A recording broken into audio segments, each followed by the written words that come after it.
Good afternoon, it's meteorologist Michael Fecka. Welcome back to the afternoon weather update. We do this every day during the workdays and on weekends. We stream it out to all of our streaming platforms, including Facebook and YouTube. So if you're joining from either place, please feel free to leave us a question or a comment. Hopefully I'll be able to go through them all as I go through the forecast, but if not, I'll go through at the very end and see if I can answer anything individually for you. But let's get started here with a look at what we're tracking out for the next couple of days. And well, we're tracking out again a spot shower possible this afternoon and maybe into this evening. That frontal boundary that slid through last night that kicked up some of those showers and storms has remained stalled off to our south and to our west, and it is going to be lifting back to the north here over the next couple of hours as a warm front. So as it lifts back to the north, it could kick up another shower or two, but I think it will be a lot less widespread than what we saw yesterday, and I think most of us will stay dry through the end of the day today. Then looking ahead to next week, temperatures remain on the warmer side, topping out in the 80s, but along with that, we have almost daily chances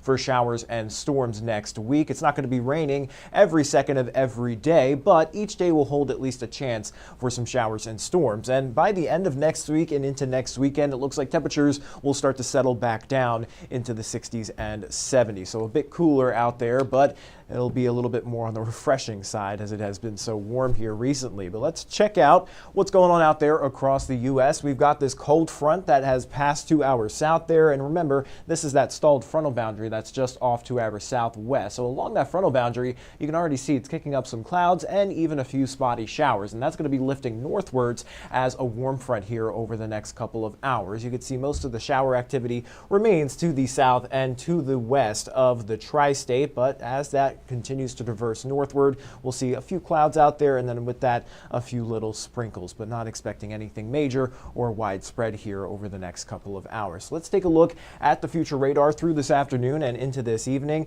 That front, again, kicks up maybe a shower or two, but most of us will stay dry. I think the best chances for a shower will be over portions of western Kentucky, where that front is a little bit closer in proximity, and then dry through the overnight and into Sunday. We'll even start off with mostly sunny skies for Sunday morning, but we'll notice a gradual increase in that cloud cover through Sunday afternoon. I'll show you that in just a moment. But taking a look outside at our temperatures, it is already warm out there. Many of us have warmed into the low 70s across southern Indiana and southern Illinois, down into the up into the mid 70s down towards western Kentucky. 76 there in Dundee, 75 in Madisonville, sitting at around 71 in Evansville and Henderson, and around 70 up towards Fairfield. Over the next few hours, we'll tack on a few more degrees, so we'll all likely top out in the mid 70s here this afternoon with partly cloudy skies as that front lifts to the north, but we'll stay mostly clear overnight tonight with temperatures dropping down into the upper 50s to right around 60 degrees. Now,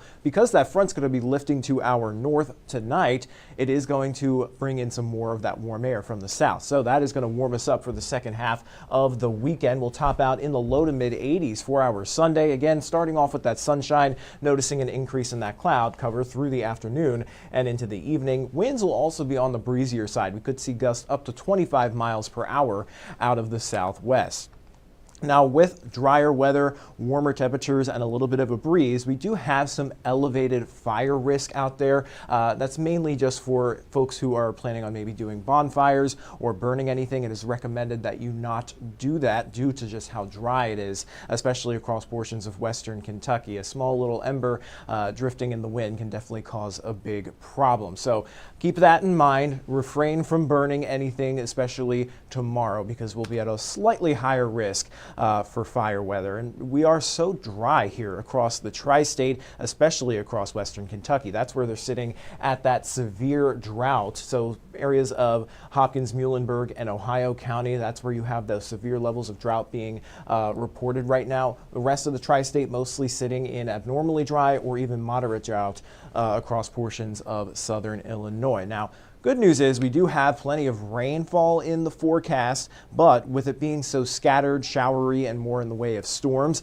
it's not really that widespread soaking rain that we would need to really bust us out of the drought. And it's been pretty dry here for the month of April. We only had one day, and that was last weekend, last Saturday, where we had a good soaking rainfall, but that just wasn't enough to really catch us up to speed here for the month of April. So Taking a look at the future radar through our Sunday, starting off with that sunshine, an increase in that cloud cover through the afternoon and evening. That's going to be all out ahead of that next wave of some showers and storms that will likely be moving in overnight, primarily into the early morning hours of Monday. And this will continue through Monday morning before becoming more isolated headed into Monday afternoon. Actually, most of us seem to dry out by Monday afternoon, but you still can't rule out that potential for maybe a spot shower or a storm through Monday afternoon with just how warm and moist it's going to be. So the better chances on Monday will be in the morning. So the afternoon and the evening hours will be on the drier side.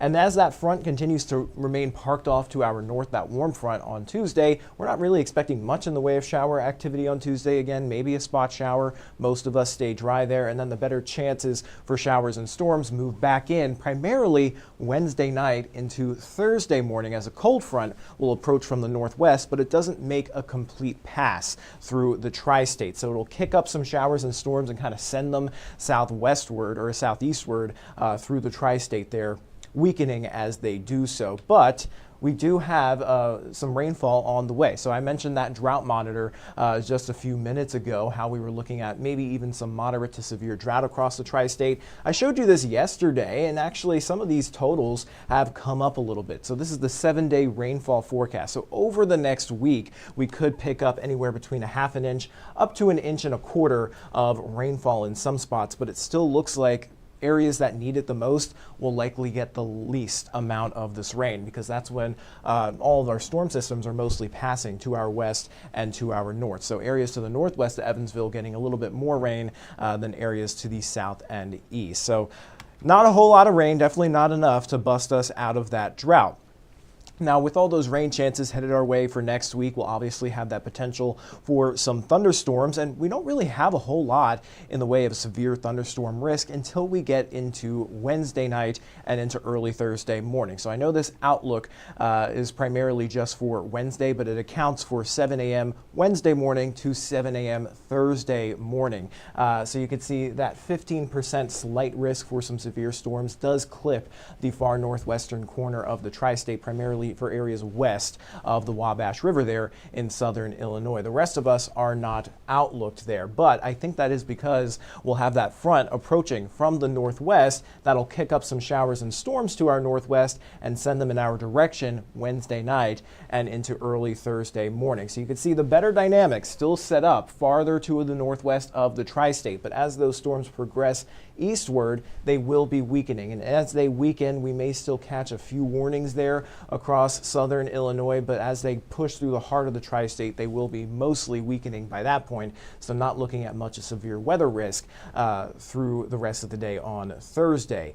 That will eventually clear off by Thursday afternoon and into Thursday evening, and then we'll have the chances for even a few more showers and storms headed into the end of next week. So while we do have that clipped area of some severe weather potential by Wednesday night into Thursday, it's still a little bit too far out in the time frame there to really go ahead and issue an alert day. It still looks like that line of storms will be weakening as it pushes in from the northwest. So we'll continue to monitor that closely. If we do issue an alert for at any point next week, it would likely be for that Wednesday night into early Thursday morning time frame. But we just need a little bit more data to feel a bit more confident in any kind of threat or hazard headed our way. But overall, the pattern here through the next week is warm and fairly stormy. Today will be dry.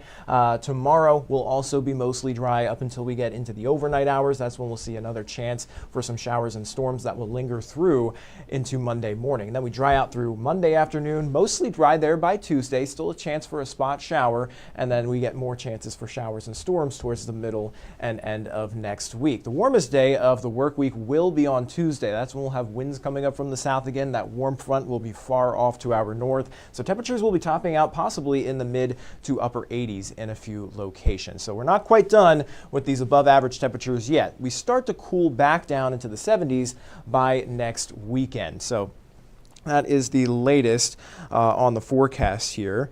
Looking at your questions and comments, Zach asking about thunderstorms next week. even though a few storms can't be ruled out Wednesday or Thursday. Yeah, we're looking at mainly non-severe storms, especially through the first half of the week. As we get into Wednesday and Thursday, when that cold front gets a little bit closer, again, it's not making a full pass through the tri-state. If it were making a full pass through the tri-state, I'd be a little bit more confident in the potential for severe weather at this point in time, but it looks to stay off to our north and west. But with that decaying line of storms being depicted on the models, you can't completely rule out an isolated strong to severe storm during that Wednesday night into Thursday morning time frame. But again, it's just a little bit too far out to go ahead and issue an alert day just yet. So hopefully that answers your question, Zach. But outside of the stormy weather pattern, it is going to be fairly warm out there, and it's a pretty nice afternoon. So outside of a spot shower today, most of us will stay dry. We'll stay dry for our Sunday, and then it starts to get a little bit wetter there headed into Monday morning. So with that, that is all I've got for the forecast. So I'll send you guys over to 14 News at 6, and again, we'll be right back here at 9 o'clock tonight for that weather stream show, and then back on air at 10 o'clock as well. So until then, everybody, stay safe and have a great rest of your weekend.